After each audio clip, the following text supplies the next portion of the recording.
Small crowd, that's okay. It's more about what's in here.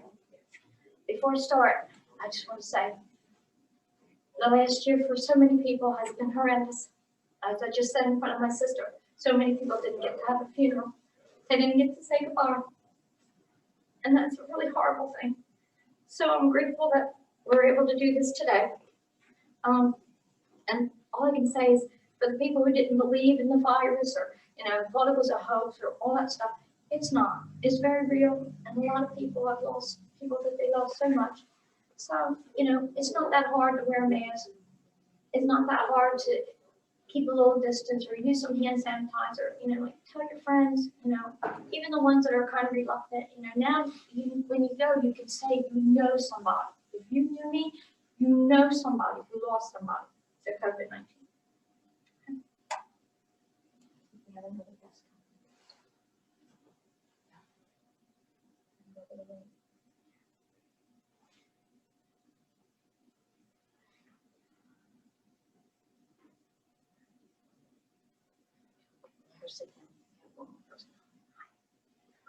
Okay. A long journey ended on Tuesday, January the 5th at 11 o'clock as Elizabeth Newton Rogers, born December the 5th, 1932, and recently celebrated an 88th birthday, passed.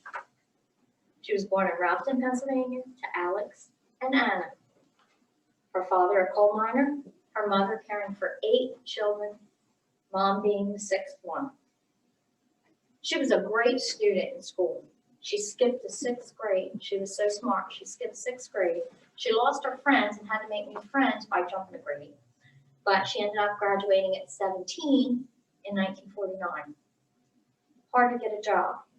So a year later, she secured a job at Owens, Illinois and Bridgeton, New Jersey, and that was her journey here.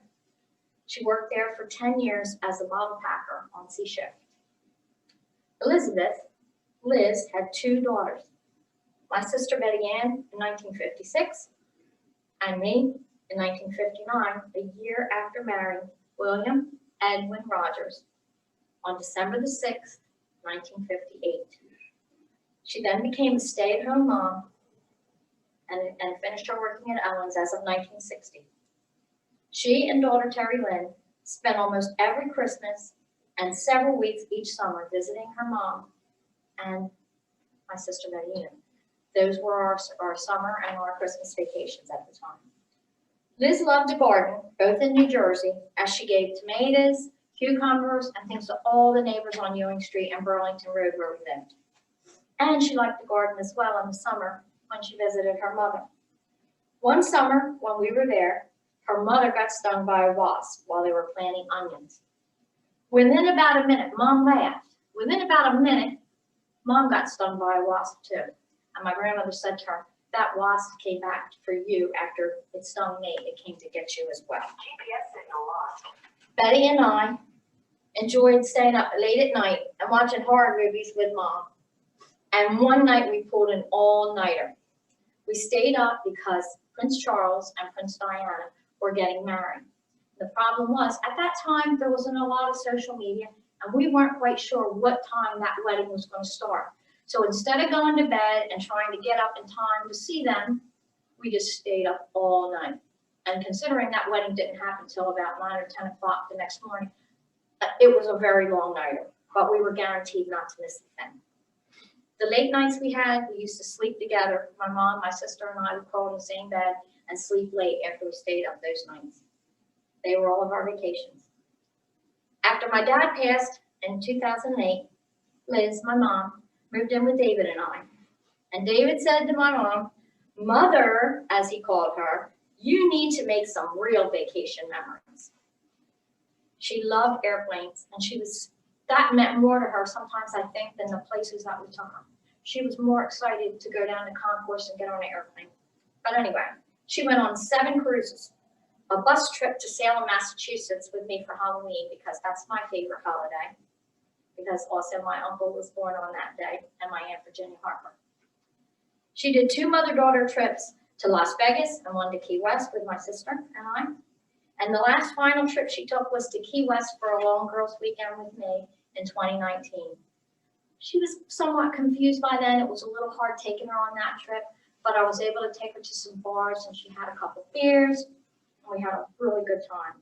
She also did 8 or so winter vacations with David and I and the grandcats. Always the grandcats. We took them, we rented a van, loaded up, and off we went. Mom was super proud. She had a grandson, Jason, born in 1975, who couldn't say Liz, Grandma Liz, when he was little, so he called her Grandma Biz. And she then had a great-granddaughter in 2014, Brinley. And luckily she got to see Brinley a few times before she passed. She was a grandma, a great-grandma to all of them, but she was also mom to many of my friends. That's how they referred to her. They didn't call her Liz, they called her Mom. Her latter years are just a blur now, as dementia ravaged her since 2015. It was so hard for me to watch her personality and her memories fade. I was her primary caregiver until October of this year when she entered Marion Gardens. She had a devoted caregiver there, Bailey, who was here today. And Bailey stepped in with all the love and compassion, and we are so grateful to her. Bailey's things are in the casket, the teddy bear and the blanket. All I can say to you today is to keep your memories close and hope Mom is now reunited with her memories, her mind, and the family that's gone ahead of her. She will be missed because she was a gentle soul, as all my friends called her. And her gentle soul in many ways is still here. I will miss her because of all the things I learned from her. Gardening, crocheting, but most of all, love and kindness. She was loved and she loved others. And thank you for being here for her.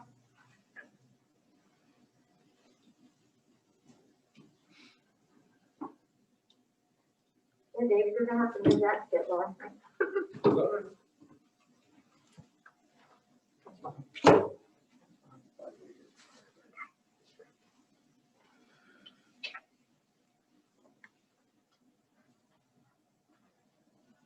Now, there's the real public speaker.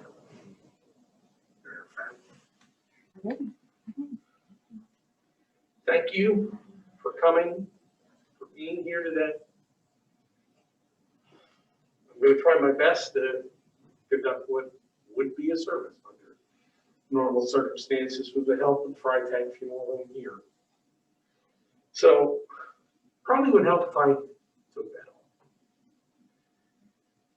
Let's start with a reading from the Old Testament, the all-familiar Psalm 23.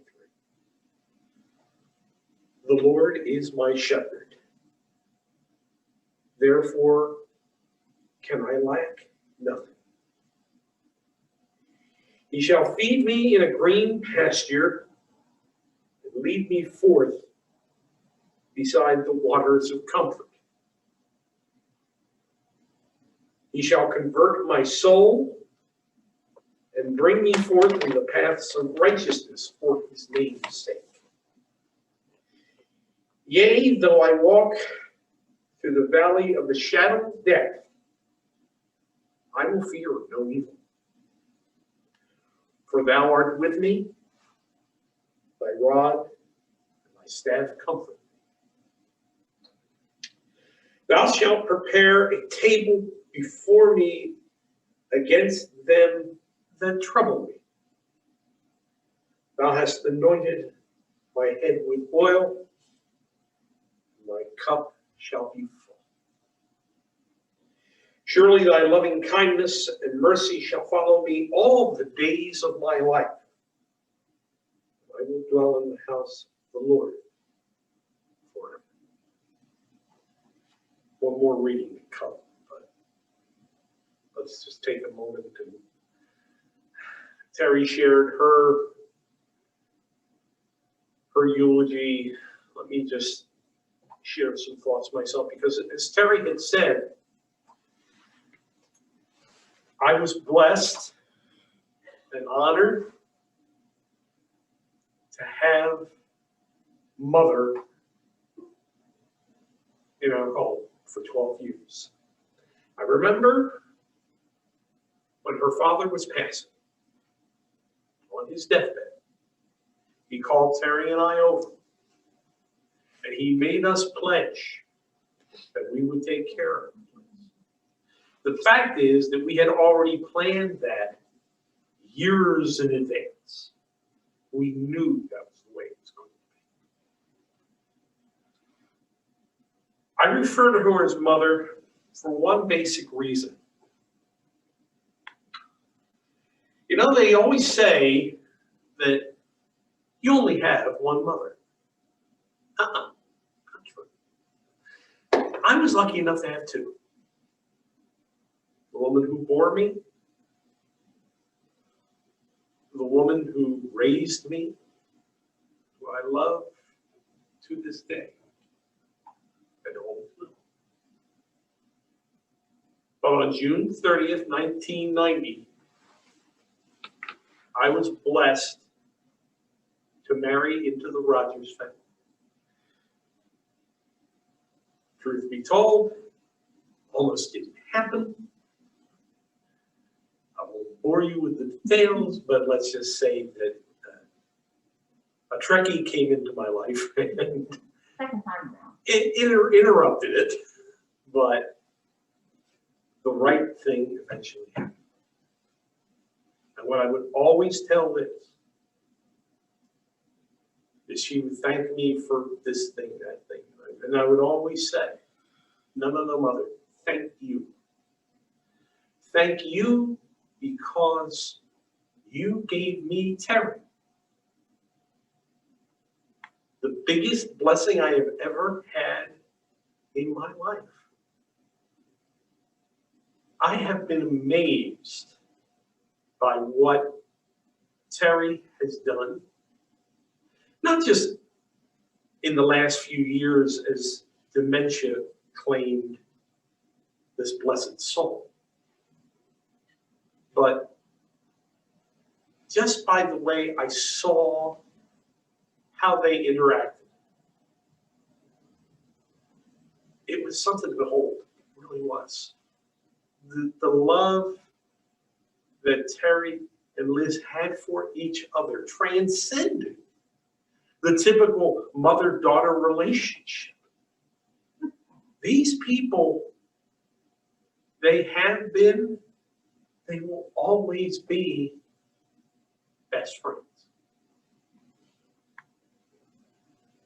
And that's something we can always remember.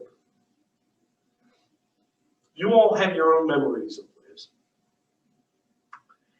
And I want to just take a moment before we go to the second reading here to give anyone, Betty, Rick, you're here. You want to come up and share a memory, you can. Anything, Donnie, that you want to? Donnie, ma'am, whoever. Okay. All right. But just understand, anytime I'm called on to be a part of this, I pull the old line out that Terry first told me in a Hallmark card, but I understand there is some biblical reference to this. That when God closes a door, he opens a window. You've heard me say that a lot. Was that my grandmother's funeral? Right. And that's happening today. And your mother, right now, both of you, your mother is looking down, cup of coffee in hand, petting a cat, probably sitting up there going, can you just shut the hell up and move on? Yeah. Probably applauding. Yeah, she would applaud. Well, maybe. Because she was very You know, proud. She was proud of you. I'll tell you what, she just to show my own personal pride here, and I don't mean this to brag. 2 years ago, I was inducted into the Philadelphia Broadcast Pioneer Hall of Fame. Never expected it to happen. And Terry and I went, and she wanted to go. She wasn't in the best of health that night. But She went and she enjoyed herself that night. She didn't have to do that. My family did not come that night. I mean, they had their own reasons. That's fine. She came. And that meant the world to me. Then and now. So, just so you know, she's looking up there, pet the cat thing. You know, your father's probably up there now too. And they will always be there, watching over you. Wait for that day, like today's a cloudy day, but the window will open. And your mother, you will feel your mother's love coming down. And as long as that love is there in your heart, she'll never be truly gone. So just remember that.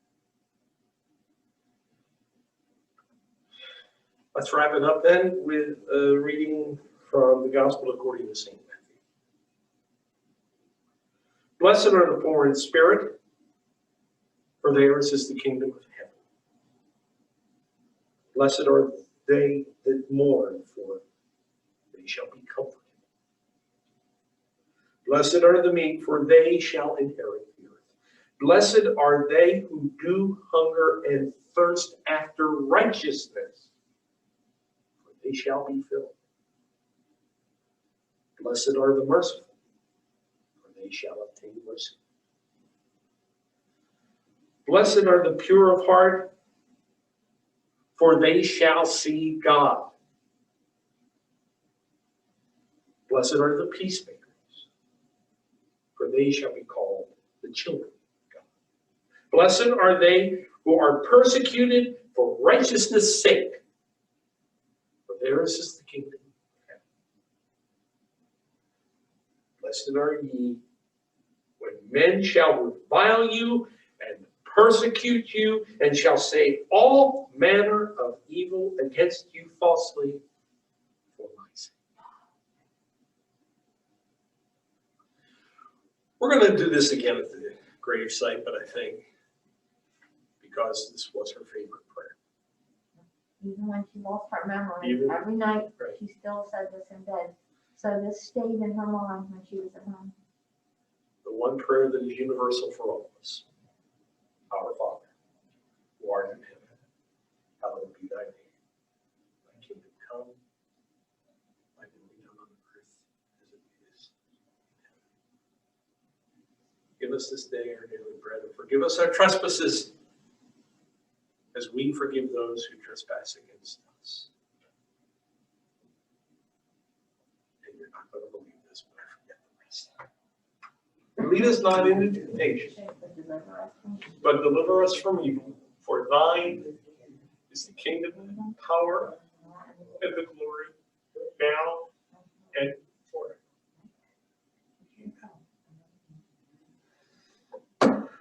I knew I should have wrote that prayer down. Thank you. And I guess that wraps up what we want to do here. The funeral home will arrange for those of us who are going to the Can you not come back out? Kenny and all, we'll set that up. But on Terry, Betty, and Rick's behalf, let me just say thank you to all of you watching.